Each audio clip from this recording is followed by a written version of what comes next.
Greetings, adventurers! We're glad that many of you are already enjoying the new additions to our party as we welcome Tanja Milojevic and Drew Tillman to our cast of player characters, at least for the time being. This is Drew Tillman's first major podcast role, but many of you are familiar with Tanja's works on our other shows like The White Vault, Vast Horizon, Liberty, and hundreds of other projects in the fiction podcast world. I first heard Tanja in Edict Zero, actually, many years ago, and met Drew through Hem's Circle of Friends, and it's been amazing getting to share a story with them. And speaking of sharing, this week we want to ask a small favor of you. The nerve of us, right? I know. But we're not asking for your money or a 5-star review, though both would be welcome. We're asking for your help mentioning us on social media, on Reddit, Tumblr, with your friends, at your church club, your cult meetings, your raid group on WoW or Fortnite, I think that's the one Elden Ring players keep talking about, or your local gaming club while painting, playing Magic the Gathering, or crushing it at 40k, whatever you're comfortable with, wherever you're comfortable with, because a few years ago when we asked the same thing, you made a huge difference in our lives, and it's helped us reach this point where we can afford to do regular seasonal releases instead of just releasing Dark Dice whenever I have time between other things. This is my job. I cannot express how grateful I am for that. When you mention that you like our music, our stories, that you think of Graveview as a really cool guy, or when you make fan art or outright recommend Dark Dice to a friend, you really help make this show sustainable. A massive shout out to our listeners in Nigeria, Italy, the Philippines, India, Slovakia, Croatia, Luxembourg, Estonia, Armenia, and Zimbabwe for helping us reach the top 20 charts in your home countries. Botswana, you're really close, by the way. Keep up the great work as well. And well, I only have one more shout out for you today, and it's not a sponsor, but it's for our mixing engineer, Marisa Ewing, our award-winning mixing engineer, who makes a very special podcast called Liars and Leeches. We'll start our show right after the trailer. Here it is.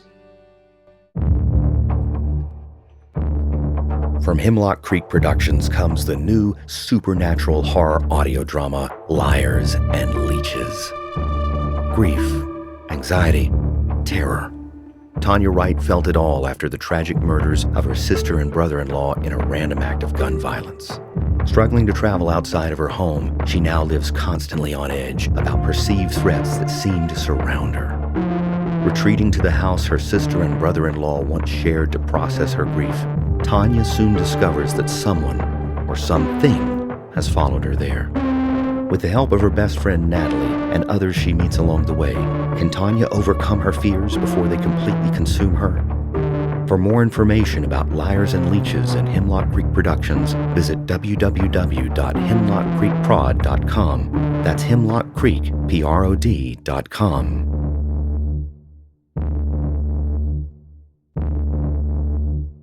Hey everyone, quick note, I hate monologues, but the opening of this episode is really long, and it's basically condensing like an hour of gameplay that nothing happened in into about 3 minutes.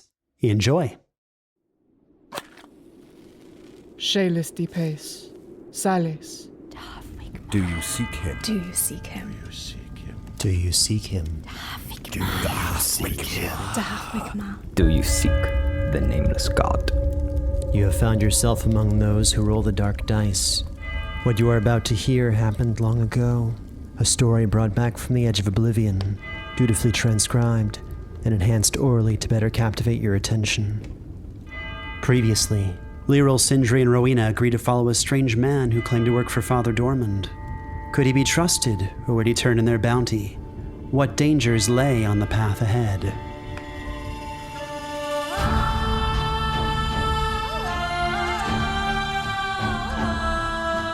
Dark Dice, The Long Road, Chapter 16, Within the Hall of Bones.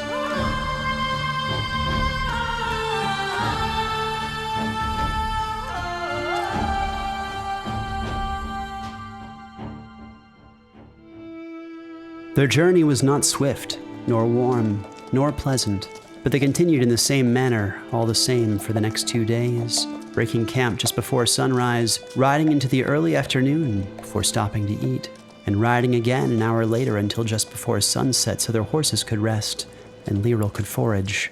They were still in the northern territory of the Bright Vale, but beyond the golden glinting eyes of the people in Rowena's nightmares, they did not encounter another soul on their journey. Lirril, though new to the surface, possessed a wild cunning of sorts when it came to locating potential sources of food, and while the first few times she returned from the frozen wilds with potentially dangerous mushrooms and berries, the others quickly helped her identify what to look for and where. Her foraging eased the expenditure of the camp's already sparse rations, and she further helped, using magics to purify the melted snow into drinkable water. During this time, Rowena was able to stitch together enough hours of sleep to reduce her exhaustion ever so slightly, yet she was more pale and gaunt than ever, her eyes bearing the dark rings of an insomniac, their irises shifting to a dull brown. Her insistence on skipping meals was masked by work or a diligent preparation for their journey, and it was almost unnoticed, except to Lirril, who never commented and was grateful to learn more common from her ally and their mutual friend, the cheery old Father Westpike, who was only too happy to explain how things worked on the surface. Their human guide, who went by the name of Payne, mostly kept to himself, wheezing and sluggishly jogging to keep up with the horses. The others noted that he'd eat in the mornings and at midday, but skipped dinner in favor of his hip flask for the evenings, drinking its strong-smelling contents just before it was time to rest. On the morning of the third day, the sun rose an auspicious red, its brilliance manifested tenfold through the white of the East Stream Lane. Even Rowena couldn't help but admire its beauty as the gentle warmth thawed her cheeks and forehead as a grand city in the distance came into view, just beneath its rising splendor. It was a somber moment, and she couldn't place why, but inexplicably and unnoticed by the others, Rowena silently wept. Unbeknownst to her, so self-focused on not being observed, Sindri openly wept before the others as he offered a quiet prayer of thanks. Audin was a fairly large city by the standards of any culture, and the road, passing by its barren fields long since harvested, would lead the team toward one of its central gates on its southern wall. A few minutes later, they found themselves approaching one such checkpoint, manned by armed Eastman guards draped in gold and green. There was no queue this early in the morning, so the guards would be sure to thoroughly question any who sought passage into Audin. As I mentioned before, this is why I was sent to collect you. These guards are going to question you about what you have, what you want, and assuming there's not a wanted poster in sight, they'll wave us all through. All right. Is there anything in particular we shouldn't tell them about, if we have? Just don't tell them about the bounty on you. I mean in my possessions. I have a hammer, and I believe Rowena is carrying a couple of blades. Don't mention any drugs or poisons. Most of those things are legal around here without proper clearance. I have a simple solution for this. Reith will cause them to fight. When they are distracted, we will go in. And if they should pursue us, we will kill them. I will kill them. Look, you know how we broke you out of, like, being sent towards your death in a little cart and stuff? We're kind of wanted for a lot of things, at least I am, and we want to draw as little attention as possible because of things like that, and I think making them fight and having to kill them, I don't want to be killing anyone. I don't want you to be killing anyone, and I kind of want to be getting through this as quickly as possible because we have things we have got to do. It will be quick and silent. I will slice their necks open until they bleed. I'm gonna stop y'all right there. Yeah, we're all done here. You know what? Why are we taking advice from that filthy man? Because I might be filthy, but at least I can get through a conversation without threatening someone. Yeah. And at least I'm not afraid of the sun or whatever. Okay, you two stop this right now. I'm not having any of this crap, alright? As soon as you two start this shit, we're leaving you for dust. I don't have time for this crap. Look. What I was gonna say... You had better protect yourself when you sleep, man. Payne. Well, I'll never see you again after today if all goes well. Now try to look fucking friendly. I'm gonna bribe them. We don't need to... Oh my god. Here's what's gonna happen. I'm gonna bribe them, we're gonna get through the south wall, and I'm gonna get you to Father Dorman. That'll cover my tab for the night, and I don't give a fuck what y'all do after that. Let's go. Come along, please. At this point, I just lean my head back onto Sindri like, oh my god, we're gonna die. We're gonna die right here on this horse. I assume that I'm leading the horse now and not you. Yeah. Okay, good. Payne, how do you know Brother Dorman? How did you come in contact with him? You seem to be proficient in the illicit sort of dealings. I didn't expect Brother Dorman to keep such company as yourself. And I pull out my flask and take a swig before I answer. Well, I worked for him, or worked for him. It's sort of an ongoing contract, on, off again sort of thing. Contract. You are his mercenary? Not so much a mercenary. You know what that word means, right? Yeah, I know what the word means. Oh my god, people being so rude. Just say what it is, man. Fine, Spit people. it out. I find people, just like I found you. Like what I did with y'all, I go out and I find people for him. You're a bounty hunter. You know what? Sure. We'll call it that. I would like to cast an insight. I want to insight him too, because this is just too good. 16. Both women suspected that while Payne didn't mind being called a bounty hunter, and that perhaps while some of his work might fall within those lines, he seemed uncomfortable being associated with the word mercenary, or perhaps just the implication that he'd do anything for money. He did seem to have some version of morals, though what it encompassed was yet unclear. Either way, his words did not instill trust in those present. Rowena, I do not trust this man. Look, it's alright. I think we're supposed to be dropping him off when we get to this contact with my cousins anyway. Should he be here in 5 days, I will get rid of him. You do not... Okay. I used message because she can't bring herself to say the words out loud in any language. Look, we don't need to solve every problem with murder. I've got a feeling that, yeah, this is probably the way you've needed to survive, but it's not how we do things up here. At least that's not the way that me and my cousin do things, and if you want to stay with us, please. Look, we don't just kill things because we want to or because we think it's easiest. There are other ways of solving problems, so maybe while you're learning about how things work on the surface, you could try and learn that as lesson number 1. Don't start by killing people.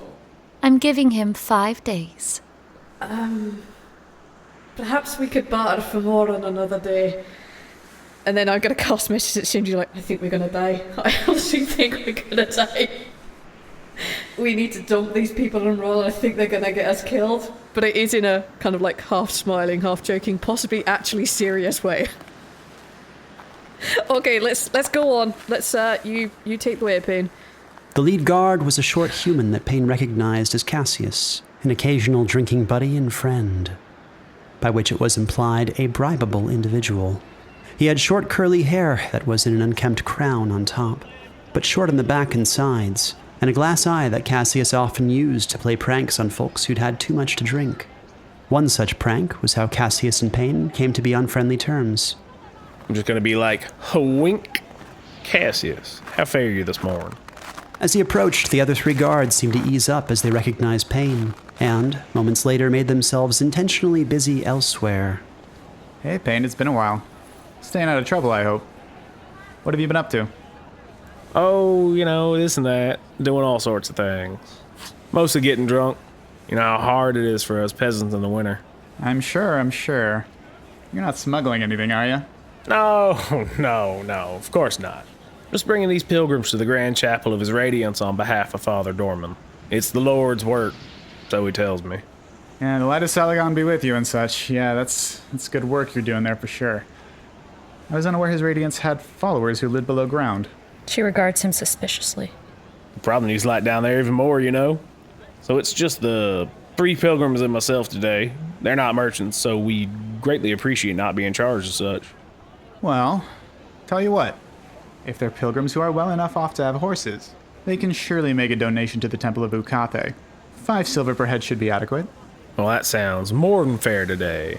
I just happen to have exactly that much scrounged up from my last job.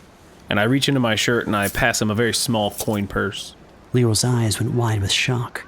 How had she missed this? But all the same, the exchange concluded. Well, keep safe, Payne. Till next time, Cassius. Oh, I almost forgot. There's a new bounty up right now. A pretty hefty one. I thought of you and got an extra copy of the notice. Oh, well, you didn't have to do that for me. So come on, who is it? A really weird couple. Murderers in love. Apparently these 2 dwarfs killed a few folks, stole a shit ton of property, and that's not even the worst of it.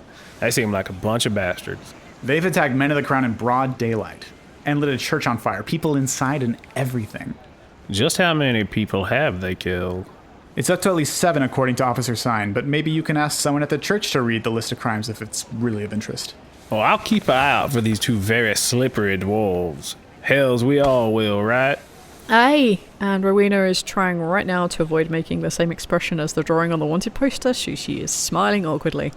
They seem like a right bunch of bastards. Possibly. Well, incest is on the list of crimes if you can believe it. Wow, that is some heavy stuff you got there, Cassius. All right, I'll keep an eye out for these dwarves. Thanks for thinking of us. Just out of curiosity, how much is the bounty worth? I believe they're up to 350 apiece. I'm mistaken, sorry. The noble's worth that much. The Lady Cordalum. Alright, and what's the other one worth? 50, but that's still a lot. Oh, so it's like 400 in total for the pair? Yeah. You know, the older one kind of looks like him. But you're way too skinny to be her. I thought that myself, but her eyes are the wrong color. Yeah, hers are more of a gold. Why are they wanted? I'm confused. I'm going to translate it to Elven. So they're wanted for... they're wanted for assaulting people, murder, incest, and religious extremism. You know, that sort of thing. Father Westpike has become deeply interested in a weave of Rowena's cloak. He just shamefully keeps his head down, just counting threats. So the captain's going to be along in a few minutes, and I don't want to keep you from your morning prayers. Thank you, Payne. Pilgrims. Welcome to Audin. Always a pleasure, Cassius. Let's go, y'all. We got places to be. And I move us down to the first alleyway out of sight before I start to read the one I notice. You can read? Yes. At least read it out loud. Payne attempts to read the first sentence in Elvish before he gives up about 2 words in. No, my Elvish is too rusty and I forgot it all, so I'll just read it how it is. Wanted for the following crimes: Rowena Granitepike of the Cordalum, Father Sindri Westpike, let's see, here's the list.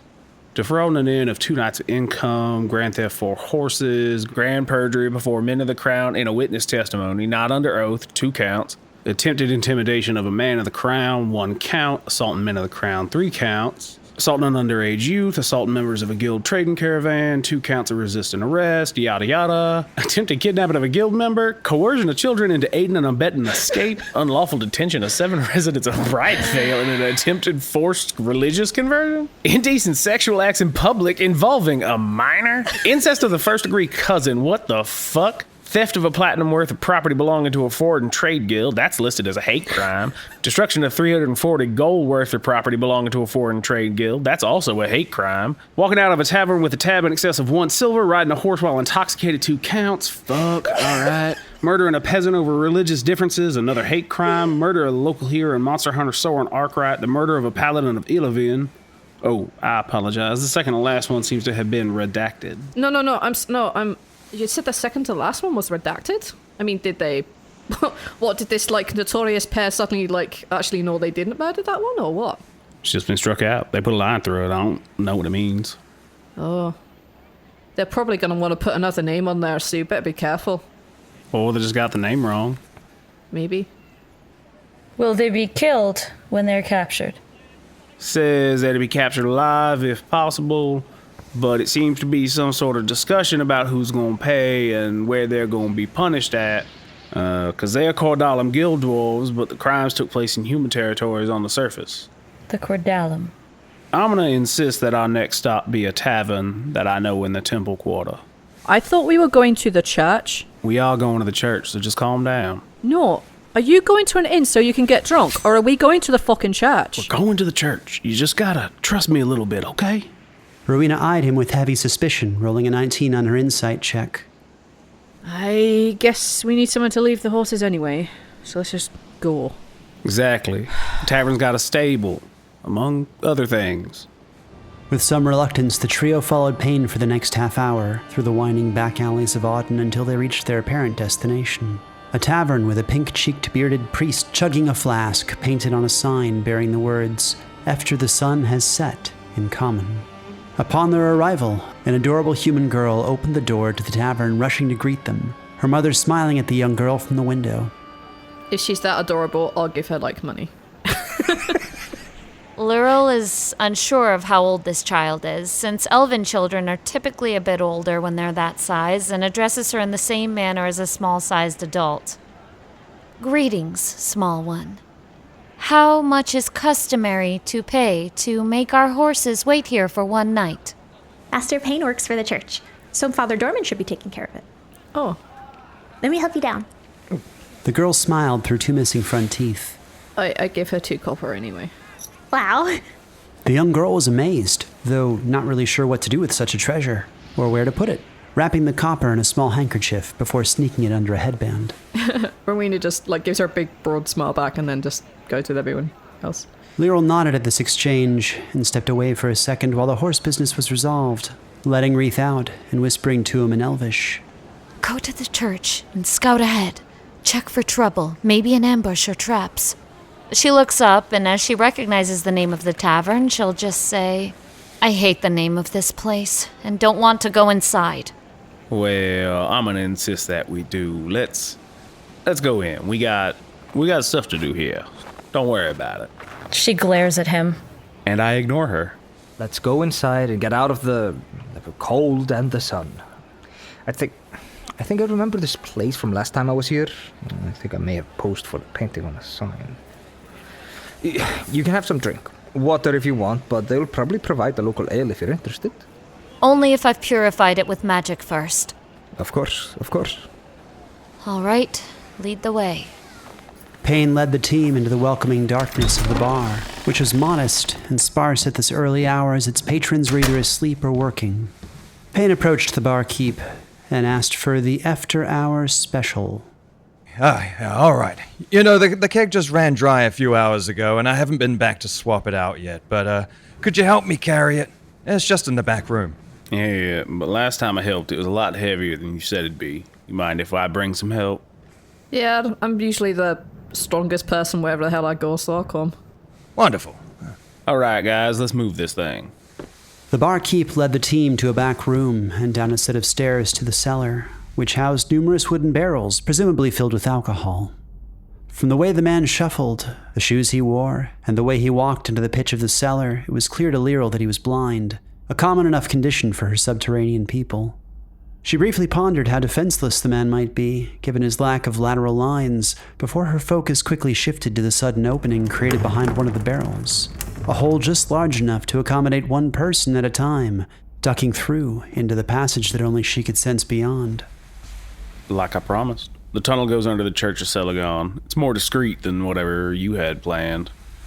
Now, I'll go first and I'll make sure that Father Dormand is alone, and then we can happily go our separate fucking ways. Thank you, Squidge. Glad to help, Father Dormand. Maybe shower before you return, eh? Us going our separate ways will probably be safer for you. I mean, given our list of crimes. Yeah, whatever you guys are into, I don't really care either way. I care. Listen, if Father Dormand says to bring you somewhere, I'll take you there, and then I'm gonna drink until I forget I ever saw you. Now, we're pretty much at the undercroft of the church. Stairs are over there, but again, I need y'all to wait here for a moment just so I can make sure he's alone. I think you said you've been here before? I actually was part of this church for a while, when it was still being renovated. This part, though, seems the same as when I was here.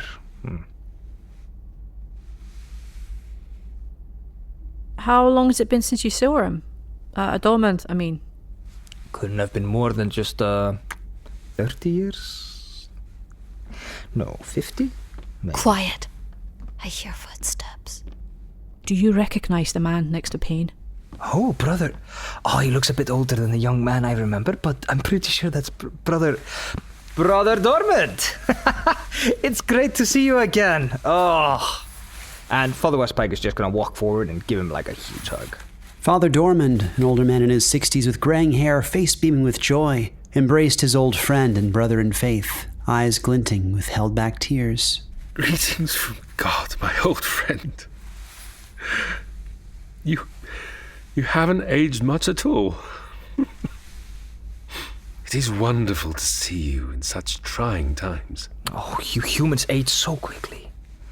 I'm sorry I haven't returned soon to see you. It seems like half your life must have passed in the blink of an eye for me. How have you been, friend? By the light. You know, I've had a whole family, and essentially second and third one through my children's children since we last saw each other. It's incredible. I'm so happy for you. I meant to come back, but there was so much work to be done, and... These years have not been easy for either of us, old friend. Especially of late, with many leaving the light of his radiance to follow the allure of greed, war, or art. I'm glad that you arrived safely. I'm sorry, I don't mean to... Hi, I'm his cousin, nice to meet you, but how did you know we were coming? How did you know I was travelling with Sindri? When I'd received reports of 2 dwarves fleeing Ilmater's Hope matching your description, it wasn't difficult to figure out that you'd be coming this way, and that you'd need help. Though I'm not sure who she is. Recent companion. Friend? Companion. Travel mate. Yeah, that's probably better.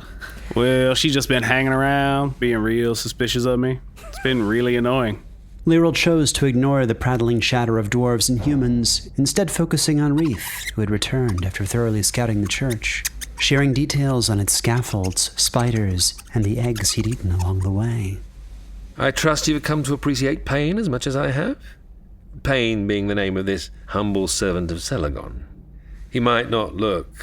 well, It isn't our place to judge others. And Payne has frankly been one of the only reasons we've been able to keep our doors open for as long as we have. Whatever his past and his appearances, he's a good man. That is great. I have not seen any reason to distrust him. He has only acted kindly since I met him. Even under much scrutiny. He said, Father Westpike looks at Rowena and Lirril at the same, like when he says this. I'm just going to shrug my shoulders completely unapologetically, like, I'm sorry that I must ask this, old friend, but the accusations thrown against you are... surely they're mistaken. He hasn't killed anyone. I'm relieved to hear it. I didn't believe what I'd heard, but these sorts of things don't typically appear out of thin air. If I can explain. Words have been twisted and tales have been turned against us by greedy men. Scavengers who have taken control of Ilmater's Hope. They poisoned my congregation against us and against our Heavenly Father. The unfortunate death of Sister Cavernsfall was an accident and not on our hands. In fact, I carry her shield as part of a promise made. But with Sorin and the others with us, we were sent to rescue the missing children of Ilmater's Hope some time ago, forced to venture into a darkness so thick that... a darkness that turned good people against us, turns our minds against ourselves. The ones lacking faith seemed to fall for it first. And of the 7 of us who departed, not all returned. We were able to rescue a few of the missing children, but even after we returned, the darkness seemed to have spread to our home. We've been attacked time and time again, so we've been forced to defend ourselves the best we could on our travels north from the Hope. Our enemies seem to be perverting our every action or word into a crime. Well, I still believe there's a reason you were brought here. Our Lord called upon you, guided you exactly where you were supposed to be. I'm sure of it. A friend of yours was here not too long ago. A man who said you'd be headed this way shortly after he departed. That's how I knew to listen for reports of an old dwarf. Which reminds me, he left something for you. Who was this friend of mine? A cobbler? Veil in iron shirt? If you say cool, so help me God, I'm going to fucking scream. You know, he didn't give his name. I apologize. He was a bearded man, well, a stubbly man anyway, with glasses. Cool. Here's the letter he asked me to give you. It's just as he left it. Father Dormand handed Sindri a sealed envelope, its paper browning with age and hints of dust or black mold around its edges. The seal was made of a red wax but bore no emblem, simply a blank pressed circle. How strange. Did you say he was a human? Yes. What was the extent of your interactions with him? A few months back, he arrived. Stayed for the sermon. We spoke, mostly on theology, and prayed together for health and an end to suffering. I took him for a sufferer of Illuvian. He asked if I remembered you and gave me the note when I said we were old friends. Did you talk about anything else? I mean, did he do anything else? We spoke briefly on the gods, ways to make the world better, and reminisced on stories old priests like myself are fond of. After a few drinks, he told me he'd be coming, and he departed. Well, if you don't mind, I would like to read the letter.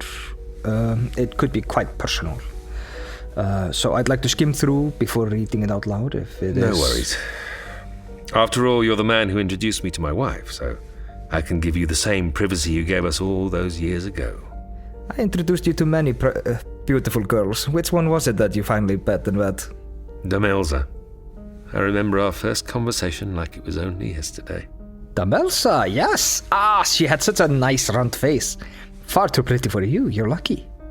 She was beautiful right up until the day she left us.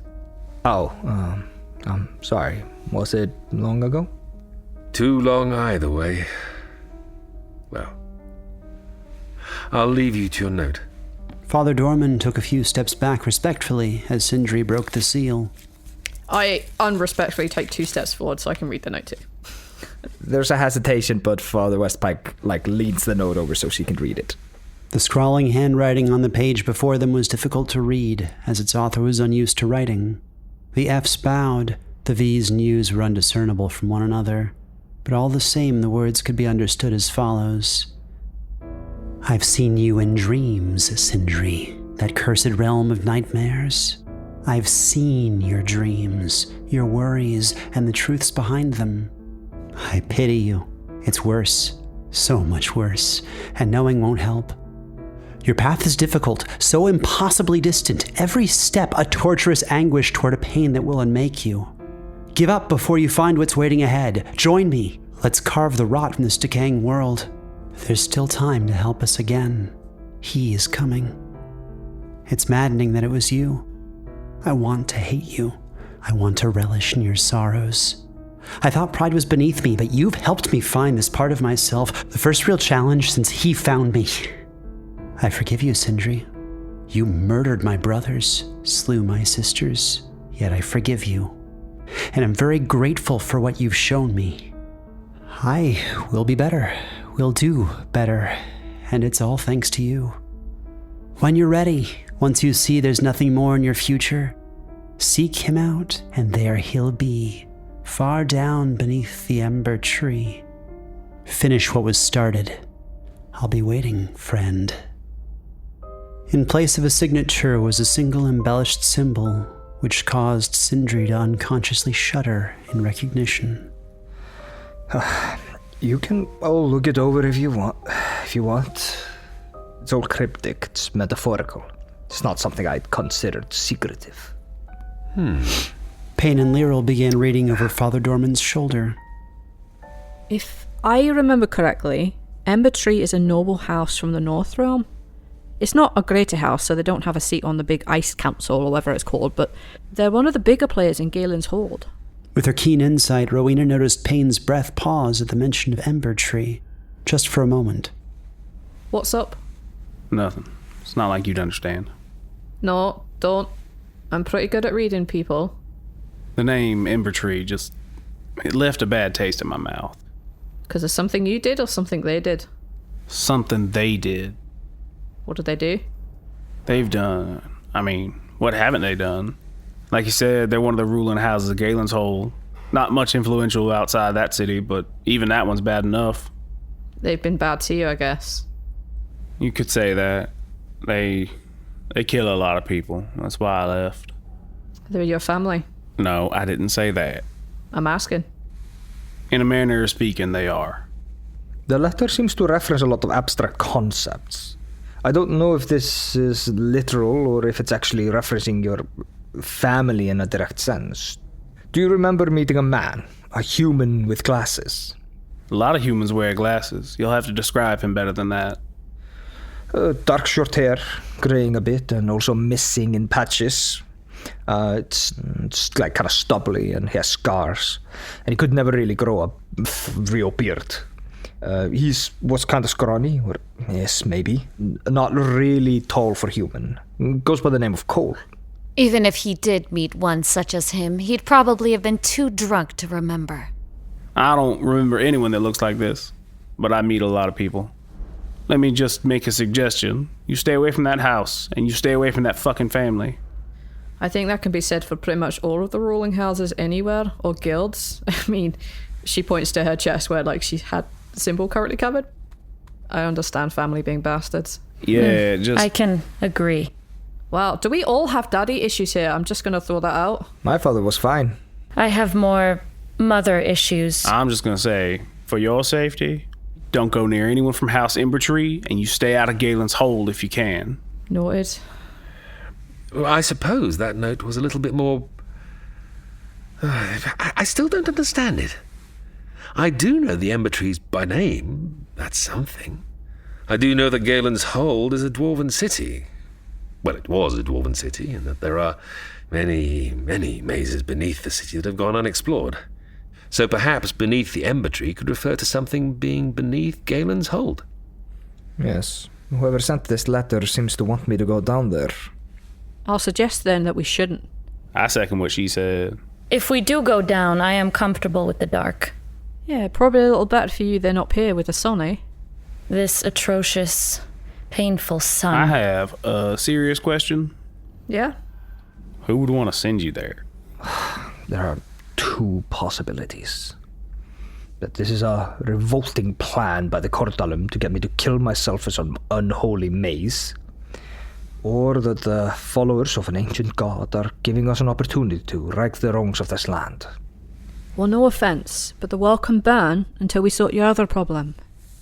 And after I recognise a certain symbol at the bottom of the letter belonging to a certain god who shall not be named, I will point that out to Sindri. And I'm going to mumble to him in Dwarvish, Skita. Þú ert með auga á þetta. Yeah, you see this? What? This is what I am afraid of. Yeah, and that's a future us problem, maybe. Let's carry on for now. Brother Dermot, you said that Payne is a stout follower of Selagon. Yes. He's been at almost every one of our afternoon services. He was the one who helped secure the secret passages in the Undercroft. Yes, I vaguely remember us talking about the tunnels down there and how they connected to the nearby tavern. Glad somebody figured that out. You know, Rowena, Dermot and I did a lot to make this church what it is today. You built this place? Along with a bunch of other folk, like Steini, Jossomer, and there were actually quite a few of us. It was a beautiful project, and I had only hoped Ilmater's Hope could look a fraction as nice.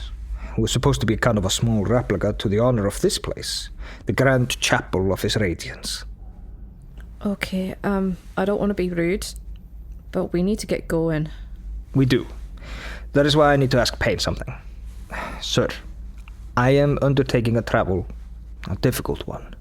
I don't know when exactly it's going to end, but you seem to be a devout follower of Selagon, and that gives me faith to trust you. Wait, what? Rowena, I can't offer you coin. I scarcely have anything of value, but I would be honored if you would join us to Westman Hold on an important journey. Rowena is very obviously biting her lip. Lirril got from the body language going on and from some words, and she shakes her head. No. Well, how far away is this Westman's Hold? About 3 weeks. 3 weeks north on foot. Significantly faster on horse, I'm guessing. And it's still at least a month south of Galen's Hold, if you're worried we're getting too close. I would be happy to offer you anything in my possession to help my friend. Please. I'm not one to beg, but I've never met a more faithful servant of light than Sindri. And I know you have some understanding of just how important it is if he's headed to Westman's. I'd love to join you on your quest, but I don't think your traveling companion likes me much. I guess it won't matter much either way, since I was planning on leaving Audin in a few days, so I can... I'm sorry to ask this, as it might be personal, but do either of you know the... Do you seek him? Seek who? Do you seek the nameless god? I don't know a nameless god? I'm not sure what that refers to. Lirril, have you ever heard of this creature? I have not. What is it? It's bad news. Payne has started drinking much more heavily now. It is what happened to Ilmater's Hope, a town south of here by perhaps 7 days' travel. The cultists of the nameless god came there and stole our village's children. We tried to rescue them, but we were not quick enough. 14 children... 12 of them died. 12 of them, yes. 14 children were taken in the night and we rescued 2. No.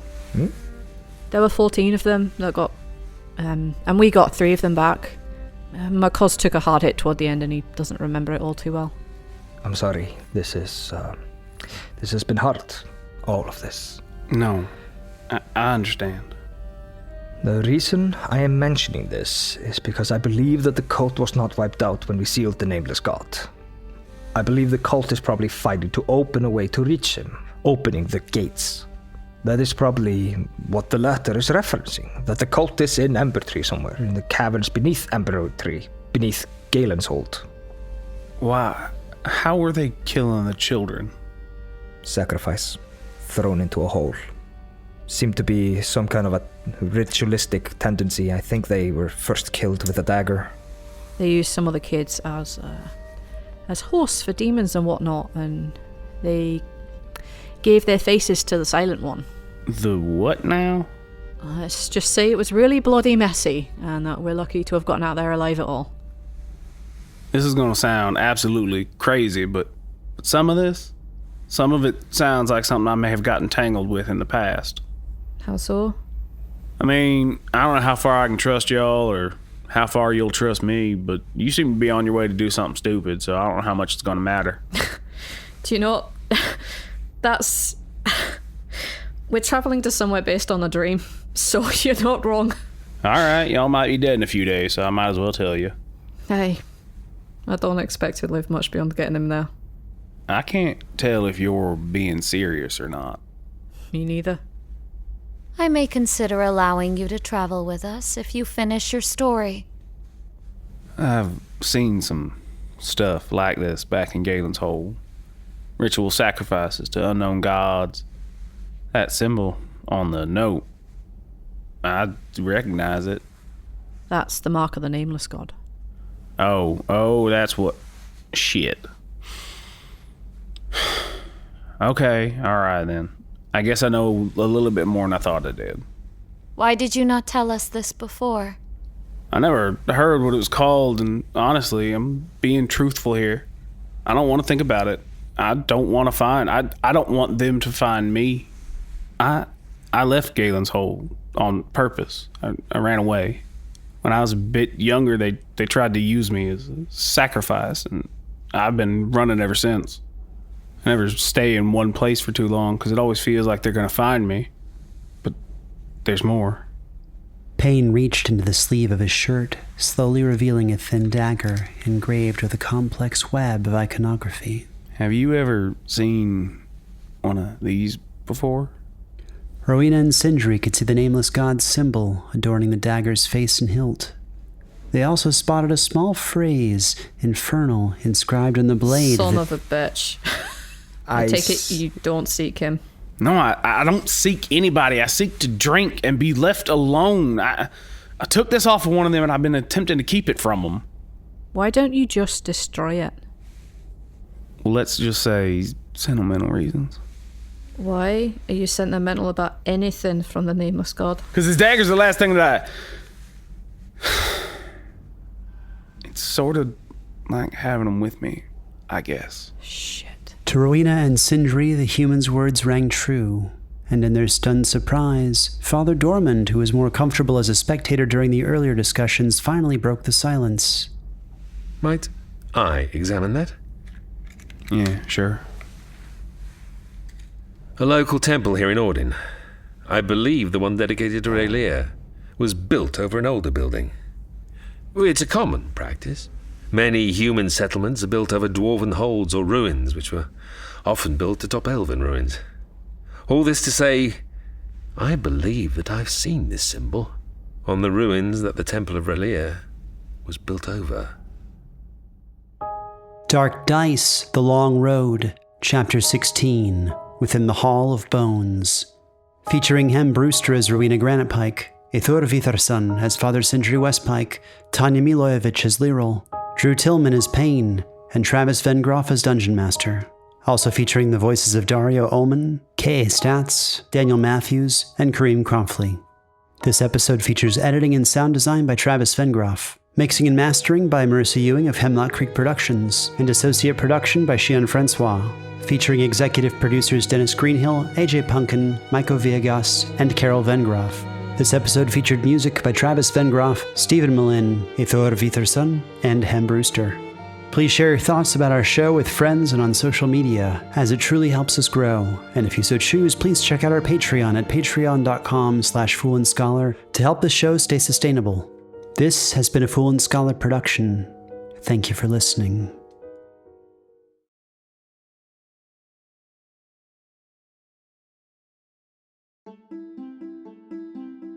Hello, tarnished my old friend. Have you returned to die again? People dodging without rolling, people leveling without farming. And the words of the gold mask are written in Lindale Hall. First of all, in the lands between, and in the shadow of that tree, what do levels even mean? People invading without warning, people raging without quitting.